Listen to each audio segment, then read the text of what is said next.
Alright, welcome back, Sebastian here. So obviously I'm not in my usual spot for the review, but I'll still be doing my review for the 2023 Hungarian Grand Prix nonetheless. So I thought the start was pretty interesting. Obviously Hamilton starting on pole, Verstappen alongside. But that being said, Verstappen got an excellent start. Hamilton did squeeze him against the wall going into turn 1, but Verstappen basically managed to cut him off at turn 1, which then really hurt Hamilton going into turns 2 and 3, which led to him basically dropping down to 4th place. After that, the race kind of settled out, but there was another big incident at the first corner. Zhou, who had an absolutely awful start from 5th, basically started dropping back, and he actually locked up a little bit going into turn 1, hit the back of Ricardo, which then basically sent the two Alpines into each other, knocking them both out of the race. So a bit of an unfortunate incident. At first glance, I thought the two of them basically just crashed into each other, but it was basically pretty much out of their control, not really their fault. So tough day at the office for the Alpines. I think for today's video, I'm not going to do the same way that I usually do. I think I'm going to just be a lot more casual about it and just kind of talk about how I went. First opening stint of the race on the mediums. Verstappen looked very good. He was building a pretty sizable gap to the cars around. But that being said, the McLarens did look very good on the medium tire, and they were holding off Hamilton pretty easily, I thought, on that medium tire. But let's see, I think first pit stops were around lap 9, lap 10, so very early pit stops.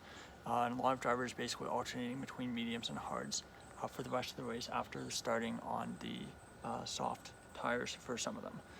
I think the big moment in the first pit stops was that Norris undercut Piastri, despite the fact that Piastri was running P2 in the first stint of the race.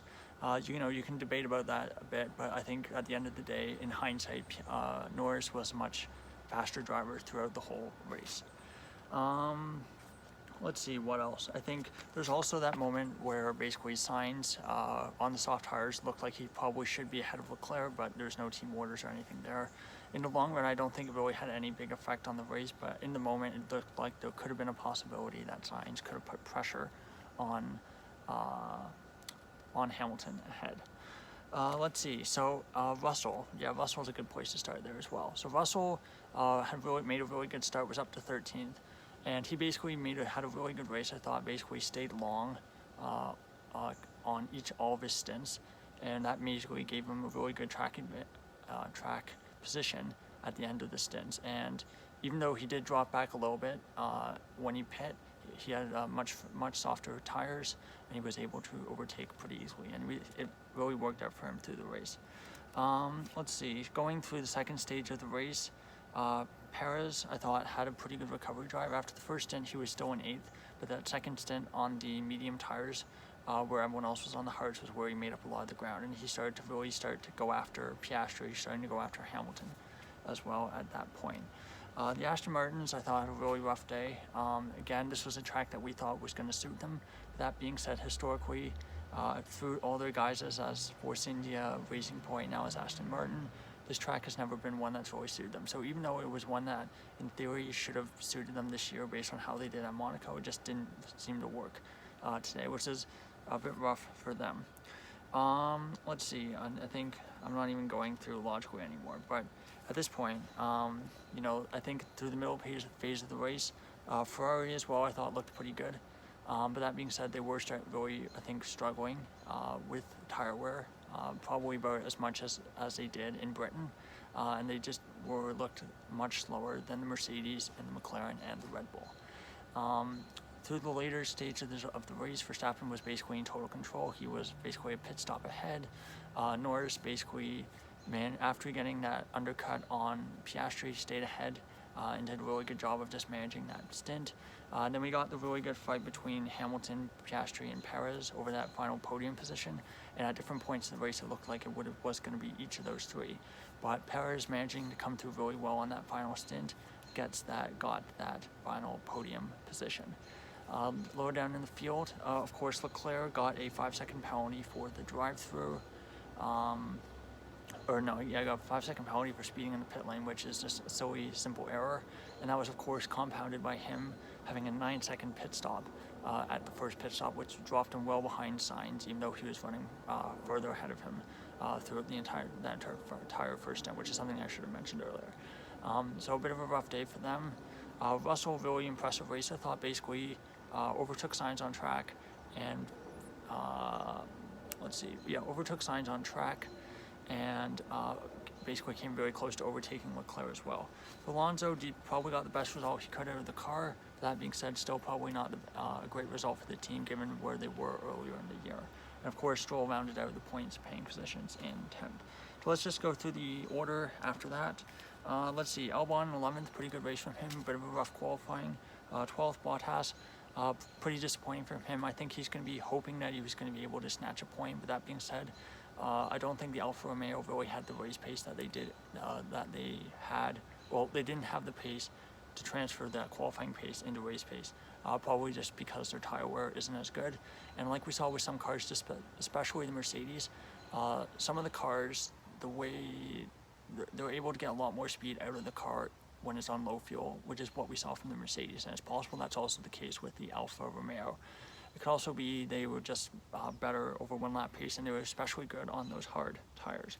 But yeah, probably a bit disappointing for him. 13th, Ricciardo, probably the best he could have gotten from his debut race. He was well behind Tsunoda for the first two stints of the race. I'm not sure what happened there. I think he might have only done a 2-stopper, and Tsunoda might have done a 3-stopper, which is why Tsunoda was so much lower. But that being said, nonetheless, did beat Tsunoda in the race. Did look like they were on different strategies, and that's even despite Ricciardo losing out heavily at that first lap melee. 14th, Hülkenberg, 15th, Tsunoda, 16th, Zhou. So, again, another driver who will be really disappointed, especially with his really poor start. 17th, Magnussen, and then Sargent retired with a couple laps to go. Spun at the 6-7 chicane, and I guess they just kind of decided to retire the car. And of course, Ocon and Gasly, who both retired after that opening lap. So of course, some stats from the race. Red Bull's 12th consecutive victory all the way back to Abu Dhabi 2022. So that's a new Formula One record, beating the McLaren 1988 record held by the MP44. So excellent for them and excellent for that whole team. Verstappen gets a 7th in a row, extends his personal record for winning streak, and it basically gets he's now only 2 off Seb Vettel's 2013 record. So we'll be seeing if that'll be coming into his view in the next couple of races. Let's see. Just to finish off before I talk about the championship, on the podium, Norris, kind of a funny moment. It looked like he broke his trophy, like tripped over his trophy and knocked it off the podium. So I'm sure it's all good, but yeah, it was just a bit of a funny moment there. So going over the championship standings, Verstappen extends his lead. Now at 110 points over Perez, so 281 for Verstappen, 171 for Perez. Alonso drops a bit further behind and is much closer to Hamilton. 139 for Alonso, 133 for Hamilton. Russell stays in 5th with 90 points, Sainz 87, and Leclerc 80 points. Norris moves up to 8th in the championship, 60 points. Stroll moves down to 9th, 45 points. Ocon stays in 10th, 31, but Piastri moves up to a bit closer in 11th with 27.